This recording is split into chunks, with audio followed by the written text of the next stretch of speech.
Silahkan amalkan. Boleh jadi ditampilkan dalam Al-Quran sebagai bimbingan kepada kita. Kalau punya situasi serupa, jangan cari doa yang lain, pakai doa yang ini. Hunalika da'a Zakaria rabbah. Maka di mihrab itu Nabi Zakaria bermohon kepada Rabbnya. Qala rabbi habli min ladunka dzurriyyatan thayyibah innaka sami'ud du'a. Bismillahirrahmanirrahim. Bagaimana cara memohonnya supaya apa yang kita mohonkan itu cepat dikabulkan? Maka rumus Al-Fatihahnya, jadikan doa itu dengan sifat ikhtisas. Bagaimana praktek ikhtisas itu? Cari kalimat-kalimat, cari kemas kalimat-kalimat, kata-kata yang menunjukkan di untayan kalimat itu semua permohonan tujuannya ke Allah saja, bukan kepada yang lain. Apa contohnya? Kita ambil Al-Quran surah ketiga ayat 38. Di sini kisah Nabi Zakaria alaihi salam. Bagi yang kisahnya serupa, silahkan amalkan. Boleh jadi ditampilkan dalam Al-Quran sebagai bimbingan kepada kita. Kalau punya situasi serupa, jangan cari doa yang lain, pakai doa yang ini. Yang sama persis dikisahkan di situ. Nanti ada doa orang sakit, doa pengen sukses dalam bisnis ada, doa untuk keturunan ada. Nah, sekarang kita lihat ya. Nabi Zakaria, saya sedikit pelankan, beliau itu diuji oleh Allah sebagaimana banyak kita ketahui dengan sudah berumah tangga cukup lama, diberikan gambaran di surah Maryam surah 19 dari ayat kedua khususnya sampai ayat 9 itu dengan kondisi fisik yang sudah melemah. Ya, kemudian rambutnya sudah memutih. Ya, kemudian fisiknya sudah letih. Wasta'ala ra'su syaiba. Ya, wasta'ala ra'su syaiba. Ya Allah, ini fisik saya sudah letih, rambutnya sudah memutih. Walam akum bidu'aika rabbi syaqiyya. Ini dalilnya. Kaf ha ya ain sad. Dzikru rahmati rabbika 'abdahu Zakaria. Kata Allah, "Hei kalian semua, ingat baik-baik, perhatikan ayat ini, perhatikan surat ini. Aku akan sebutkan kepada kalian sebagian dari rahmatku kepada hambaku, namanya Zakaria. Idnada rabbahu, ketika ia bermohon berdoa kepadaku, kepada Allah, kepada Rabbnya. Ya, Rabbi anni massaniya idnada rabbahu anni, ketika ia bermohon kepada Rabbnya, perhatikan kalimatnya. Ya Allah, aku sudah letih. Fisikku letih, rambutku sudah memutih. Apa kaitan dengan dalil doanya? Walam akum bidu'aika rabbi syaqiyya. Tapi dalam keadaan fisikku letih, rambutku sudah memutih, aku tak putus asa dalam berdoa kepadamu. Doa, ini bagian dari ibadah. Tahan. Rabbi inni wahanal azmu minni. Ya Allah, tulang-tulangku sudah mulai letih nih. Ya. Kemudian diteruskan ke rambut sifatnya, wasta'ala ra'su syaiba, rambut sudah memutih. Jadi Anda bayangkan, walam akum bidu'aika rabbi syaqiyya. Tapi sejak aku berumah tangga sampai keadaan seperti ini, aku diuji belum punya keturunan, aku tak pernah putus asa dalam berdoa. Coba lihat ya kalimat ini. Bapak Ibu sudah berumah tangga, dari rumah tangga sudah menikah, maaf ya, rambut masih hitam, belum dikasih keturunan.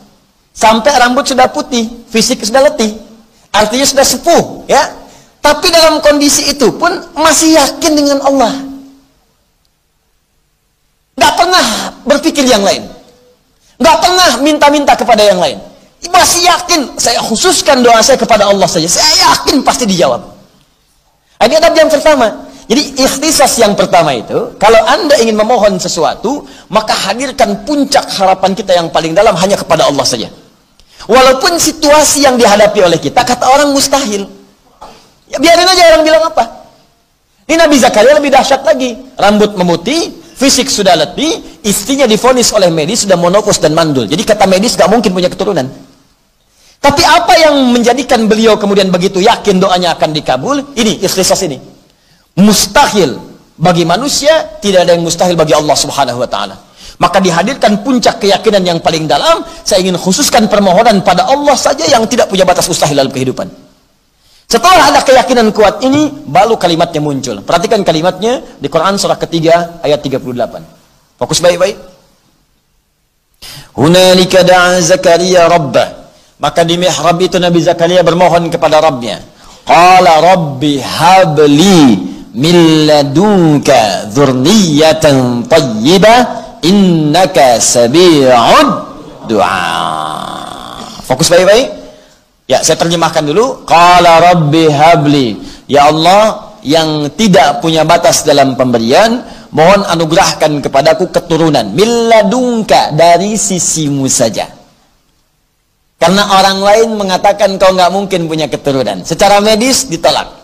Secara klinis mustahil. Maka aku tinggalkan mereka, aku khususkan permohonanku kepadamu saja. Perhatikan baik-baik. Innaka sami'ud du'a. Ini yang pengen saya jelaskan. Ini yang dimaksud ikhtisasnya. Innaka sami'ud du'a.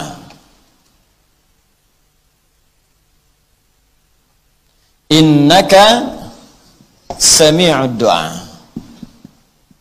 Napa ini Pak Bu ya? Saya kotakin ya. Innaka sami'ud du'a. Perhatikan bagaimana cara menerjemahkan kalimat ini dengan kalimat yang sangat indah. Terjemahan yang sangat menyentuh. Ini kalau orang baca bahasa dengan orang Arab, baca kalimat seperti ini dalam sekali maknanya. Bapak Ibu sekalian, perhatikan baik-baik. Pertama, di sini digunakan penguat nun taukid. Inna. Harfu nasbin wa taukidin tansibul isma wa tarfa'ul khabar.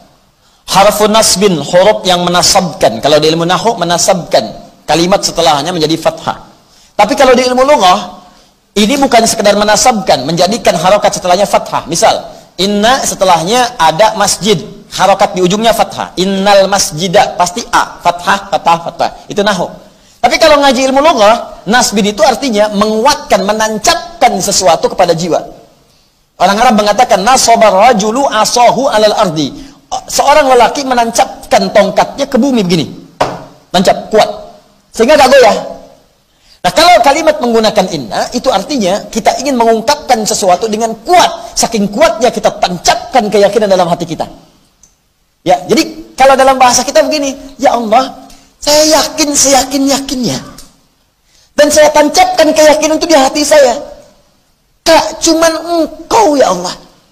Sami'ud du'a, yang pasti mendengar doa saya. Jadi saya tancapkan keyakinan itu di jiwa saya. Hanya Engkau yang pasti mendengar doa saya. Kalau pada yang maha mendengar saja tidak mengabulkan, di sini ikhtisasnya.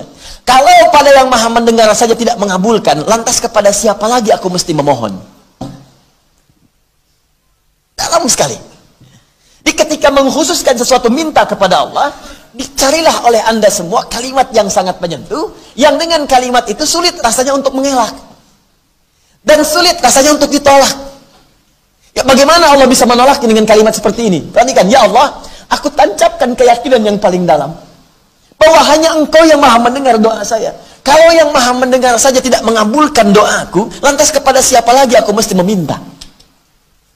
Kalau dengan segenap keyakinan ini aku sudah memohon, belum Kau kabulkan juga, tolong tunjukkan kepada aku ya Allah, dengan cara apa lagi aku mesti memohon kepadamu?